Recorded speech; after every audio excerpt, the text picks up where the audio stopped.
સમગ્ર ગુજરાતમાં સરકારી કર્મચારીઓ માટે હેલ્મેટ ફરજિયાત। ડીજીપીના આદેશ પર કચેરીઓ બહાર પોલીસની સ્પેશિયલ ડ્રાઈવ ગોઠવાઈ।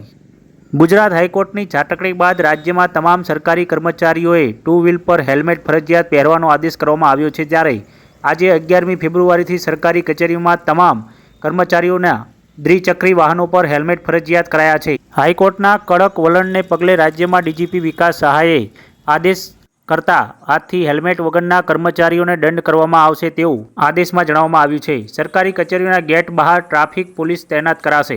અમદાવાદ ગ્રામ્ય અને વિરમગામ શહેરની તાલુકા સેવા સદન, પોલીસ સ્ટેશન, નગરપાલિકા, તાલુકા પંચાયત કચેરી સહિત સરકારી હોસ્પિટલ, કોર્ટ કચેરી સહિત સરકારી વિવિધ કચેરીઓ બહાર વિરમગામ ટાઉન રૂલર સહિત પોલીસ દ્વારા પોલીસ ડ્રાઈવ યોજીને કાર્યવાહી હાથ ધરવામાં આવી છે। ત્યારે પ્રાપ્ત માહિતી અનુસાર અત્યાર સુધી 25થી વધુ સરકારી કર્મચારીઓને દંડ ફટકારવામાં આવ્યો છે અને વિરમગામ ટાઉન પોલીસ દ્વારા આ સરકારી કચેરીઓમાં ડ્રાઈવ ચાલી રહી છે।